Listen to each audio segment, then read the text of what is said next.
Après délibération du ou des arbitres, le tribunal arbitral doit rendre une sentence arbitrale. S'il n'y a qu'un seul arbitre, la délibération et la décision ne posent pas de problème particulier. A contrario, lorsqu'il y a 3 arbitres, le législateur OHADA a dû déterminer ce qu'il se passe en cas de désaccord. Ainsi, le principe est que la sentence arbitrale est rendue dans la procédure et selon les formes convenues par les parties. À défaut d'une telle convention, la sentence est rendue à la majorité des voix lorsque le tribunal est composé de 3 arbitres. Le législateur OHADA n'a pas prévu de forme particulière concernant le vote des arbitres. Toutefois, il faut que le vote soit accepté dans un écrit et signé par les arbitres. Parmi les indications qui doivent être reprises sur la sentence arbitrale, il y a notamment la motivation de la décision. La motivation constitue un élément essentiel de l'acte juridictionnel. Par conséquent, l'article 26 de l'acte uniforme prévoit que la sentence arbitrale qui n'a pas été motivée pourra faire l'objet d'un recours en annulation. Les effets de la sentence arbitrale sont doubles. Premièrement, la sentence arbitrale a, dès qu'elle est rendue, l'autorité de la chose jugée relativement à la contestation qu'elle tranche. Deuxièmement, la sentence arbitrale a pour effet de dessaisir l'arbitre du litige. Le législateur OHADA a prévu 3 voies de recours contre une sentence arbitrale. Il s'agit du recours en annulation, de la révision et de la tierce opposition. En effet, l'acte uniforme relatif au droit de l'arbitrage a limité les voies de recours étant donné qu'il précise clairement, en son article 25, que la sentence arbitrale n'est susceptible ni d'opposition, ni d'appel, ni de pourvoi en cassation. En ce qui concerne le recours en annulation, le principe est que ce recours en annulation doit être porté devant le juge compétent dans l'État partie. Il faut donc que chaque législateur national détermine le juge compétent pour connaître du recours en annulation. Par ailleurs, le recours en annulation n'est recevable que dans les cas suivants. Si le tribunal arbitral a statué sans convention d'arbitrage ou sur une convention nulle ou expirée.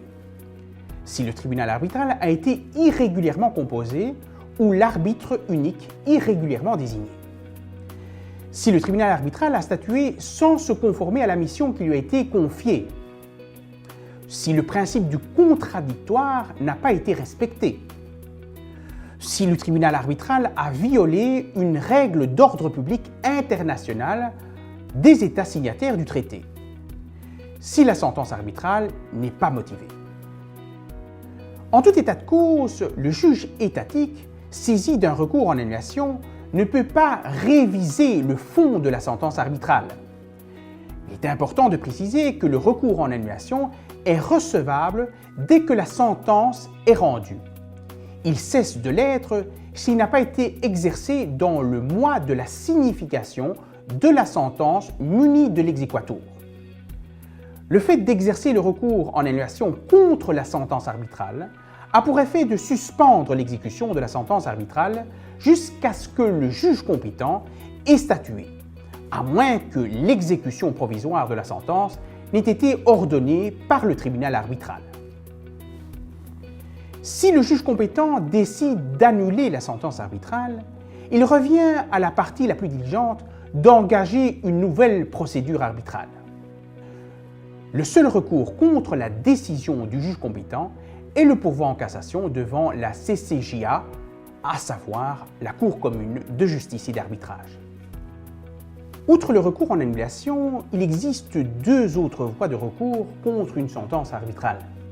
La première est le recours en révision et le second est la tierce opposition.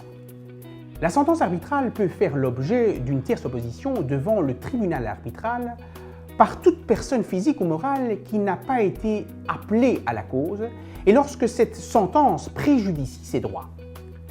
Pour pouvoir exercer la tierce opposition, il faut que le tiers opposant justifie qu'il existe un préjudice que lui cause le dispositif de la sentence arbitrale. Il peut s'agir par exemple d'un nu propriétaire qui n'a pas été partie à la cause et dont une sentence arbitrale autorise l'usufruitier à consentir à un bail commercial. En outre, la sentence arbitrale peut également faire l'objet d'un recours en révision devant le tribunal arbitral, et ce, suite à la découverte d'un fait de nature à exercer une influence décisive sur la sentence arbitrale, et qui, avant le prononcé de la sentence, était inconnu du tribunal arbitral et de la partie qui demande la révision.